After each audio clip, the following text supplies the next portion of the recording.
All right, so at this point, we've gotten to literally the most important part of this course. All right, one of the most important. Of course, every part of the course is important, but then this part is absolutely important that you pay as much attention as you can one to get everything you can from this course. All right. Now, keep this in mind as we go on this course. Keep this in mind. Engagement is key. Engagement is key. Now, keep this in mind as we go ahead with this in the course. Keep this in mind. I'm going to go ahead and make it as big as possible so that I keep saying it on and you get what I'm trying to say. Now, engagement is key. I'll go ahead and explain this subsequently, but always keep it in mind. All right. Now, the simple thing this time around, we are talking about fast factors of which you should consider when you're actually picking out an influencer to know whether an influencer is a good influencer and a bad influencer for you. All right. Now, the reason why engagement is key is because engagement literally translates into everything you do with influencer marketing. Engagement translates into influence, which in turn translates into results. Engagement translates into potentials or whatever you want to call it.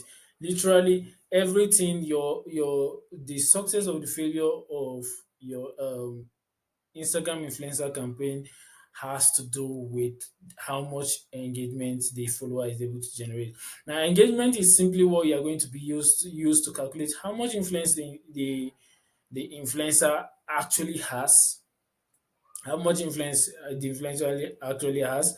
It will give you a general rule of thumb of how much results you might be able to generate from a particular influencer and all of that. Okay, engagement generally um, means it translates into the influence the influencer has on their followers. All right, now speaking of engagement, engagement can come, you can figure out engagement in a couple of ways. The first way I want you to look at engagement, you can look at it in a couple of ways. Engagement can translate into number one, likes, two, and the most, it's actually very important. So I'm going to star it right in front of. I'm going to put a star right in front of it. Is comments. All right. Now comments, likes, comments, and then growth slash followers. Okay. This actually comes last. This actually comes last because it doesn't have as much effects on engagement as the rest. In fact, I'm going to take it out for the purpose of this class for better understanding. All right. Now, you can use both of these to calculate how much influence the influencer has on their followers. Now, when it comes down to engagement, it's actually very, very important that um, you look at this, all right? Now, the next thing we are going to be talking about what engagement is acceptable, all right? So we will go to our Instagram account and then we'll look out for influencers and check out what engagement is acceptable and how you can be able to calculate the engagement your influencer is able to generate on the platform. All right. Now, before we go ahead and into the practical aspect where I'll be showing you everything, I have a rule where I call the rule of acceptable engagement. All right, the rule of acceptable engagement, rule of acceptable engagement. All right. Now, this means there are certain engagements that I usually use as a rule of thumb to greatly minimize the amount of error I might actually I encounter when I'm working with influencers. All right. So the first one is for team slash meme pages, which I usually give a rule of usually I call it the 10% rule, or rather the 1% rule, or let's just call it the comment rule, the comment rule, because it's actually very important that you look at that. The comment rule, the comment slash likes rule. Now, this is because you are going to use this to, I'm trying to simplify it so that you're able to understand it. All right. Now, for personal influencers, I usually use the what I call the 4%, 4% engagement rule. All right. The 4% engagement rule, or rather, I would say 4% and above engagement rule. Anyway, we are going to go into that. I'm going to explain all of these things as we go on. All right. Now, the reason why I'm bringing this out is because I want you to pay attention to some of these details, because I'm going to be using some of these terms to explain as we go on with the video. All right. Now, the question in mind is now is how we calculate engagement. As I said, the engagement translates into influencing, which in turn translates into results. Now, the first thing is, how do we calculate engagement? So usually, for when you are starting out, I recommend you use tools like flank.com. Is more of what you call an engagement calculator, right?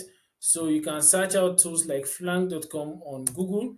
Once you search it out, you'll be able to find a couple of features it has.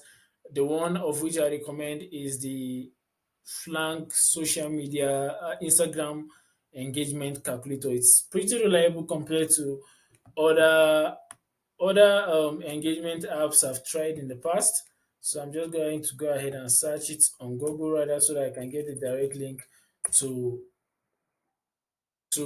the Instagram engagement calculator. All right.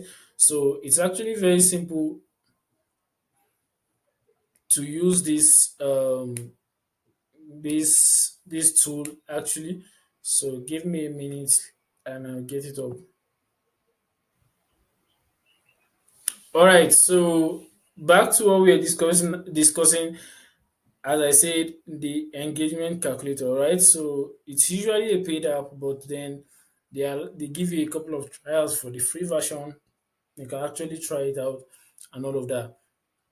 So now let's assume I've I come across an influencer I want to use.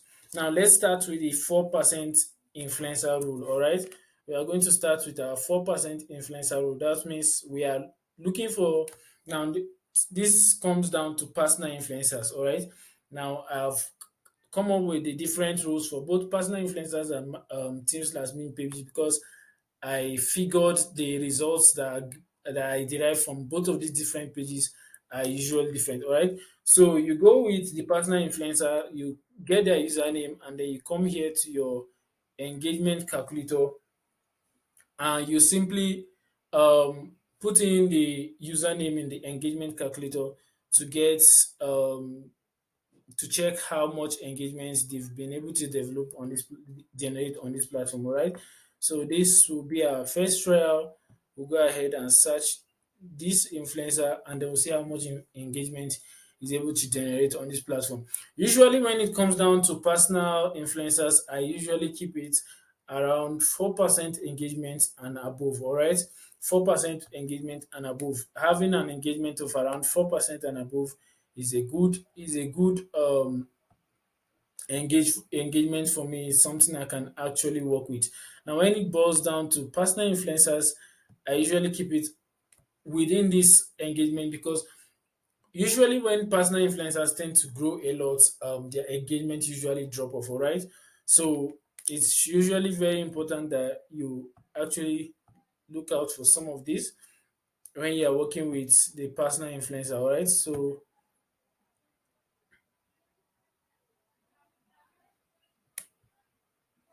all right, so I'll go ahead and post the video for him in a minute, and then I'll figure out what's wrong with this. All right, so I wasn't able to get this website to work. I think for some reason it's having some issues, but we I was able to get another platform we'll be able to use. But I highly recommend this particular website because it works the best. As you can see, they actually give you an average statistics of what engagement rates look like. As I said, I usually recommend four and above. You usually get 4% engagement rate and above for micro influencers and all of that. For macro influencers, a 2%, 3% of 2% to 4% of percent engagement rates could actually be a good number because, as I said, engagement rates tend to drop off as influencers grow. All right, so which is why I love to work with micro influencers a lot because they tend to get better engagement rate. As you can see, um, it is currently showing us some common searches, of which include some of these popular influencers that what you call the mainstream influencers, of which people use a lot. So you can see all of them here listed and their engagement rate. All right. So I came across these other websites while the video was posted. I've actually put in our influencer here and then we searched up the engagement rate. You simply put in the username of your influencer right there and then you click on the search button. It's actually called hyperaudio.com. It's not all that bad. It's actually a decent platform. However, I can see that they did not get the number of followers right, so I can't really trust how much accuracy the calculator actually works with, right? So and you can see the average number of likes per post and the average number of comments per post. So we can actually verify some of that by looking at the page of this influencer. So we know the this is about 30 and then okay, so it's actually yes, it's actually about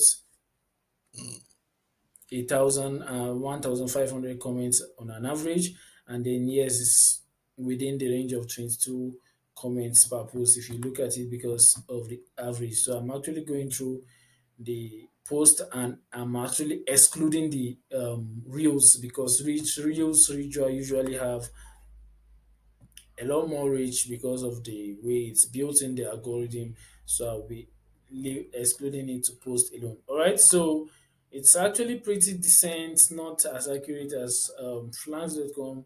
However, you can still see the engagement is an very good engagement rate of 6.4% engagement rate, which is above our 4% rule, and it falls into what I call the good engagement. All right.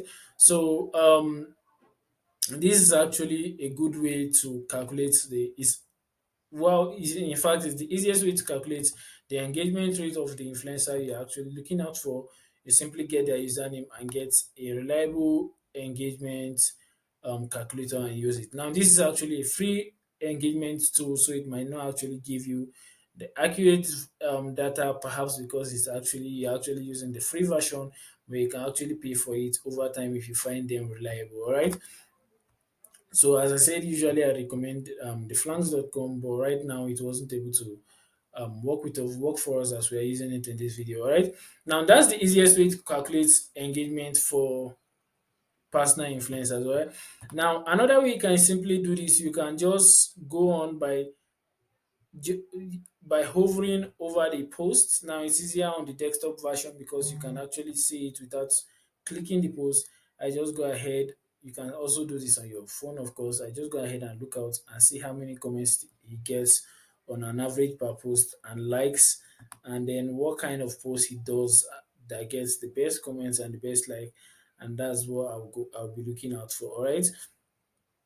So I'll go ahead and look out his page and do all of this, and then I can get a what I call not more of a calculated engagement rate, but I'll get a decent idea of what the engagement rates look like. And when I see posts like this, that tend to be more of a promotion post, it actually piqued my interest because I want to know how much people interact with their posts when they know the post is more on is more of a promotional post. All right. So usually I'd recommend when you're working with personal influencers, you go for posts that are not all that salesy, because depending on the personal influencer you're working with, you want something they can just show off without really making it look like this all the time. You want it maybe let's say you're selling let's say you are selling, in this case might it might be some fitness wears. You can just use something they can wear, something like this. As you can see, this fitness wear here is the same one here from the logo, and is the same one here. But as you can see, these posts have more engagement, so they can just bring the attention of their followers to the what they are wearing by simply putting a caption there that brings their attention to the outfit. All right, so it's one way to go about it. So you should take note of that. Now, when talking about engagements, okay, you should always take note. You can always hover through the post and get a general idea of what the engagement rate um, looks like, and then you can use, of course, the easiest way to use the engagement rate calculator is actually a lot easier and a lot faster. I recommend you use that a lot, and then you can just verify the accuracy of the engagement by checking their post, of course. So I've gone through the post and I can actually verify the engagement was pretty much very close to what it usually gets, because as you can see, a lot of the posts are within 1,000 to 6,000 followers. So if you get an average, it should fall within the 1,500 um, likes per post, and then the comments should fall within this range too. All right, so that's it for the calculation of the engagement for personal influencers.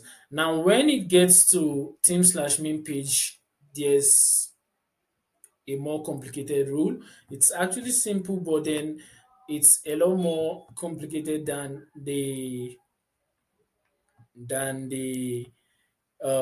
personal influencers. Now, the reason why it's like this is because team slash main page um tend to give a little bit more. You tend to be able to you want to be able to do more research, so that you can avoid the chances of error and increase your chances of success. All right, so when it comes to team slash main page, one thing I always look out for, first of all, is the number of followers. Now, as you can see, this page has about 1,000 followers, 100,000 followers. So if I find a page like this with 100,000 followers, this is where I apply the 10% rule. All right. Now, the 10% rule comes this way. As you can see, I mentioned the 10% rule, where I later on went on to describe the comment slash like rule. So I'm going to go ahead and split it into two. So we are going to start with the 10%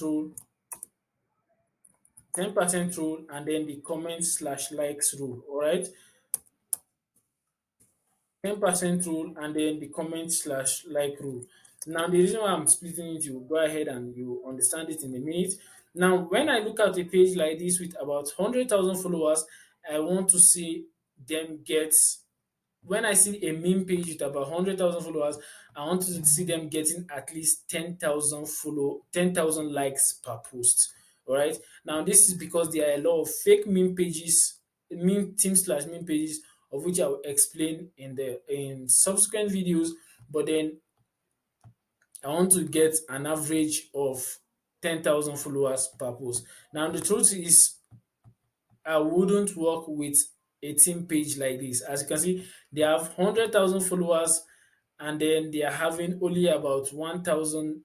In fact, most of the time, less than 1,000 likes per post. It's not giving me a good vibe. It's not giving me a good vibe at all. I have a feeling it might actually be a fake page with a lot of fake followers. All right. Now, it's beginning to give me that vibe, of course, but then I will explain how you can figure out what it means to be a fake followers later on. All right. So once I see a team page like this, first of all, I look out for the number of followers, then I look out for the number of likes. So I want them to be at least as close as 10% as possible, as much as possible, be close to the 10% rule. That is, if they have about 100,000 followers, I want them to get about 8,000 followers to about 12,000, sorry, 8,000 likes to about 12,000 likes, more or less close to the 10% rule. The 10% rule, all right? So I want them to get that much number of likes. And then if they get like 10%, if they meet the requirement of the 10% rule, then I go ahead and check out the comments. Right now, as you can see, it's beginning to add up. The 10% rule has to do with the likes, and then there's now one, and now I now go on to, once they've been able to meet up with the 10% rule, then I go on to check the comments. All right, now let's say they've it's possible, yes, it's possible. Comments, likes are being faked these days. You can actually get find platforms where you can get bot likes. Okay, you can actually get bot likes, a lot of bot likes. So it's more like hacking the algorithm to get fake accounts to like your post. All right, so you can take note of this by going through the comment. As you can see, let's say this post was able to get 10,000 likes, and we are seeing something about only 5 comments, and out of 5 comments, we are out of 10,000 likes, we are seeing something like 5 comments. It's going to give the vibe of a red flag. All right, it's going to be telling me stay away, stay away, stay away. So out of the number of comments, if it's about 10,000 likes, I want to see the influencer getting about 100 comments. Now, this is a rule of thumb. I want to see the influencer getting about 100 comments.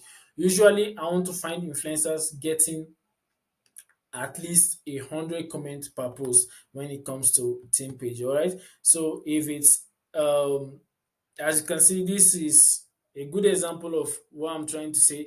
This is about is 10,000 plus likes. All right, so it's beginning to give more of a legit vibe, but then it's not consistent. All right, so you want to go for a page that is able to get a consistent number of likes and comment. Now, make sure this rule you don't just apply it to a single post you see on the page of the influencer. You want to go for consistency to tell you how much the algorithm is able to push this post.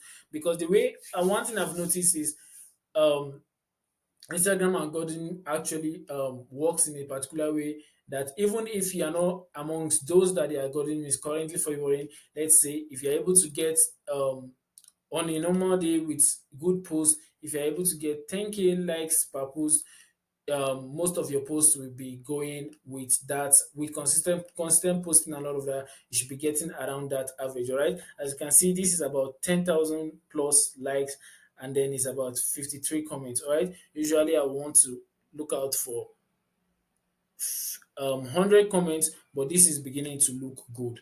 Because the reason why this is beginning to look good is usually depending on the post, people don't just randomly go and comment. And depending on the post, a lot of influencers know how to grab the attention of their followers to actually get them to comment. All right, so depending on the post, it will actually determine whether or not there will be comment on the post. Now, as you can see, posts like this actually get a lot more comments than posts like this, and then than posts like this. This is because this type of post demands interaction and all of that, so they get a lot more comments. So usually the influencers are able to hack the system and know the type of post that gets a lot more interaction, and then they are able to work with that. As you can see, this quite more like it. We are beginning to look where it's beginning to look a lot more decent right now. All right, so it's just a rule of thumb. Actually look out for the comments, make sure there's a reasonable number of comments. For example, I usually look out for um in this case we first of all apply the 10,000 I mean the 10% rule, and then we went ahead to look out for the number of comments. We want to find a reasonable number of comments, which is at least, let's say, should we say I wouldn't use the 1% rule right now because it's not going to be able to meet up, but you want them to get a reasonable number of comments. All right. So in the case of 10,000 likes, I'll be looking for something around 100,000 likes, 100 comments, and then perhaps in some cases I want more comments and more interaction. The reason for this is because the the the rate at which an influencer is able to get the followers to interact with their posts will determine whether or not they have influence on the followers, all right? So if you are able to influence your followers, all the more you'll be able to get more interaction from the followers, which we translate into likes and comments, all right? Once you are able to influence people, they will be able to like and comment on your post, all right? Just sometimes they like it just to support you and all of that, and they comment when they actually find they are actually interested in what you are doing, all right? Which is why I said engagement usually translates into likes and comments. Now, this is very, very important for the team pages. However, you can also use some of these rules for the personal influencers. All right. Now, the truth is, team pages usually more critical for team pages because there are a lot of fake team slash main pages out there with a lot of fake following and all of that, fixed likes and all of that. So you should take note of that. All right. So you should always take note of that. We in subsequent videos we'll talk about how to fish out the fake pages and fake influencers and all of that. But for now, I want you to use this rule to scrutinize an influencer before you start checking out if they are actually real influencers or fake influencers. All right. So this is just a general rule of thumb you can use. Now, as I said, the first rule is 10% rule, 10% likes rule, and then it doesn't have to be exactly 10%, but around 10%, and then you go and check for a reasonable number of comments. All right, you go and check for a reasonable number of comments. So that's it for that. And then the next thing you want to look out for. Okay, so that's that for that. Like that's everything about that. I will go ahead and show you a few other things in the next video, how to actually find out if an influencer is actually a good influencer and a bad influencer and all of that. So I will see you in the next video. So bye for now.